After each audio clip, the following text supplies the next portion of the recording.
Well, welcome to our Through the Bible series. Today we are jumping in with Genesis chapters 1 through 5. Now, Genesis 1 is really interesting because it comes from a period where Israel wasn't necessarily a monotheistic culture. There's a whole pantheon of gods of different cultures going around and a lot of different creation narratives. So when we look at Genesis 1 through 11, we have to understand it in its context. The Israelites are trying to make sense of the world around them. This is by no means a scientific account of creation. This is poetry, and we shouldn't draw our science from poetry.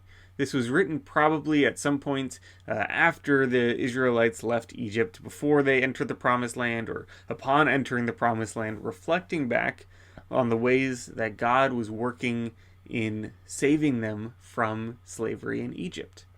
And so there's a lot of parallels between what we see here in Genesis 1 and what we see in the book of Exodus. But we'll get to that a little bit later. That's going to be a part of our Exodus series. As far as Genesis 1 goes, I want to focus in really specifically on verses 1 and 2, because we can see very clearly here that this is poetry. We see in verse 1 that there is 7 Hebrew words. In verse 2, there is 14 Hebrew words. So we can tell by the way that this was broken up that it's Hebrew poetry, because this is how Hebrew poetry was broken up. It uses a lot of numerology, and this is something that I'm continuing to explore.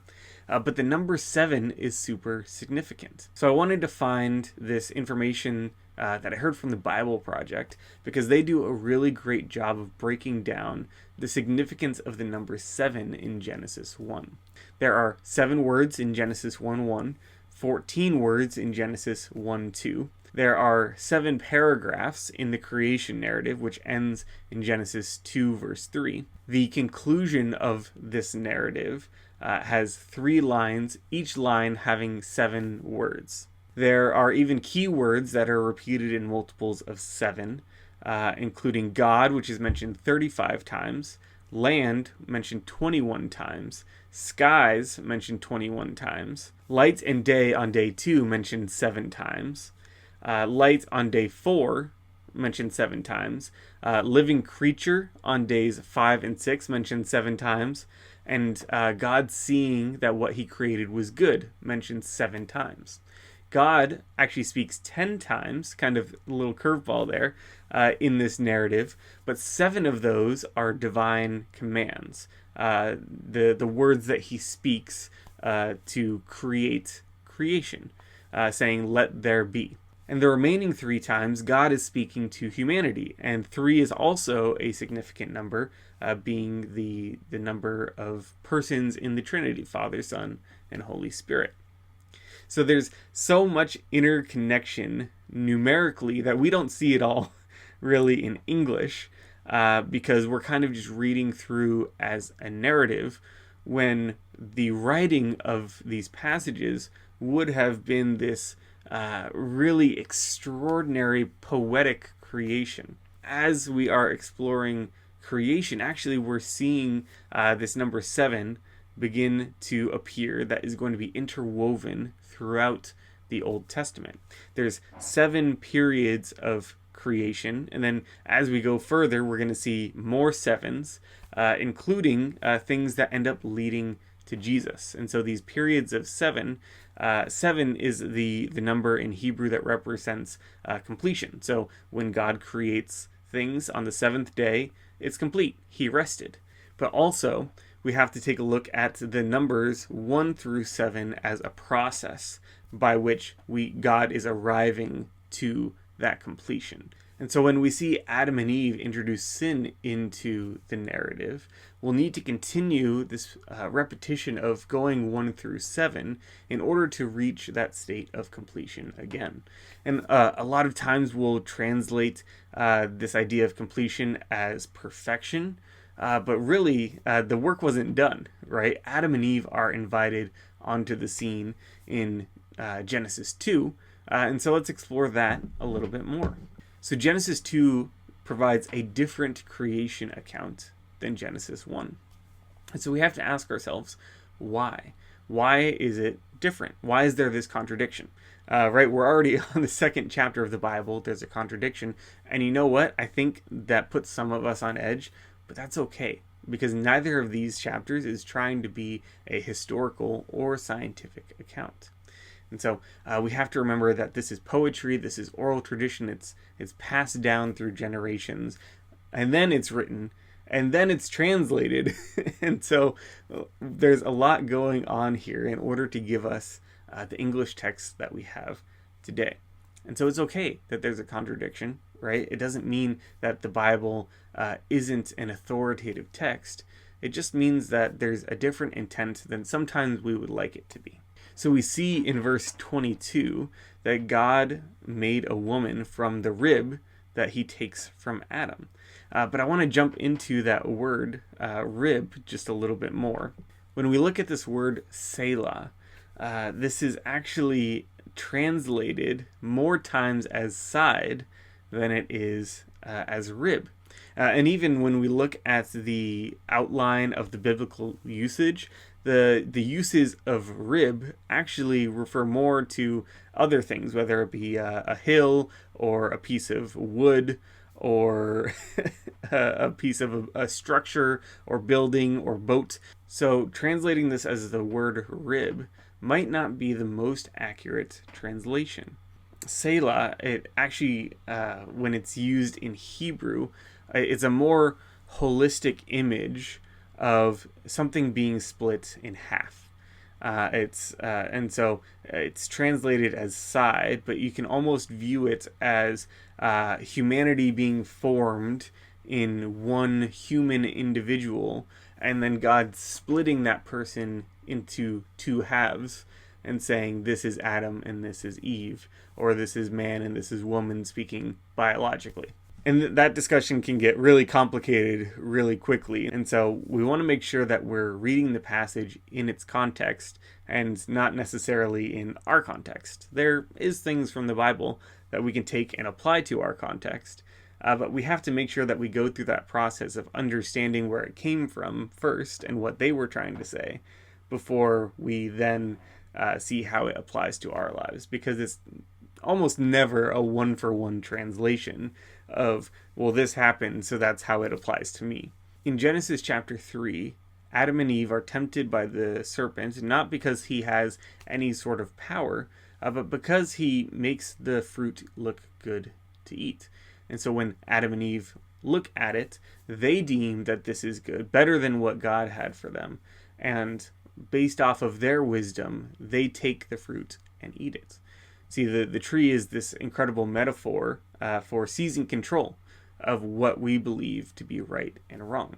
I think a lot of us can relate that we as humans often go through this struggle of seeing something and deeming that it's good and then having to suffer the consequences later because it didn't turn out to be as good as we thought it was. So the idea here is that Adam and Eve didn't trust God.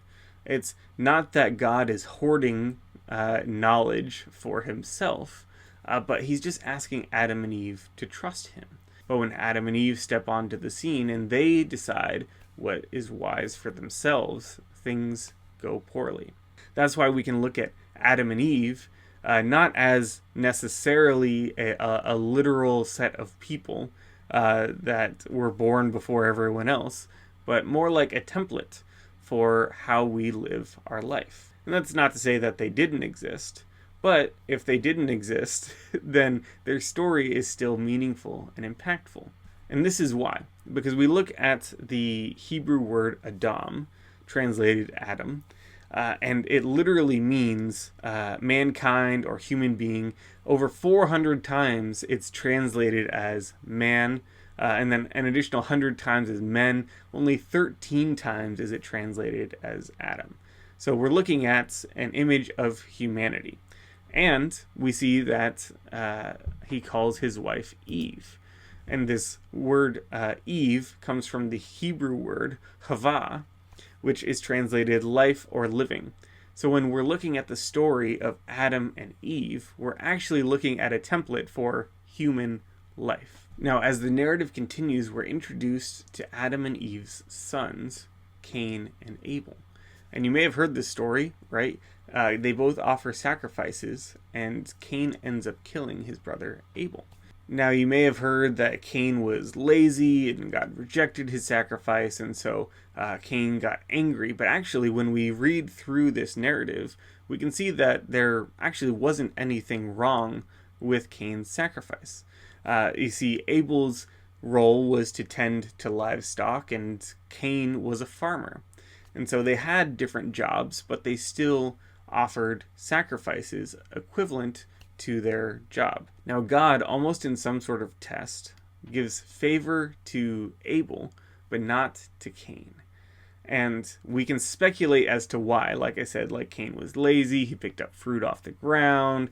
I've heard that in sermons many times. We don't actually see that in the narrative. Only that Cain did not receive favor. And I think that God is aware of who Cain is in this narrative, and he wants to see how he's going to react. Because the sacrifice isn't rejected, the younger brother's sacrifice is actually just favored. And we see that throughout Scripture. This is another introduction of a common theme where a younger brother is going to be looked on with favor, where an older brother is not. Again, pointing to the fact that the Israelites are writing this in a specific context where this has already been happening. But regardless, Cain gets angry. And God even says to him, hey, be careful because sin is crouching at your door, right? It's like a wild animal waiting to pounce. Don't let it in. Again, same thing as the story of Adam and Eve. We're seeing this template repeat, where it's not actually the sin that holds any power, but it's the person who opens the door for that sin, who lets it in, lets it consume them, and leads to poor decision making. So you might know the rest of the story. Cain kills his brother Abel, and then Adam and Eve have another son. And so we have now the lineage of Cain and the lineage of Seth, another younger brother that will show us what it means to live faithfully to God. When we count 7 generations from Cain's lineage, we come to this character, Lamech. And Lamech does a very similar thing to his ancestor, Cain. He kills a man just for wounding him. And he even says if Cain is avenged 7 times, then Lamech 77 times. And so the lineage of Cain is headed continually in a very negative direction. However, when we trace the lineage of Seth 7 generations, we come to this character, Enoch. Enoch, in Genesis chapter 5, verse 24, says that he walked faithfully with God.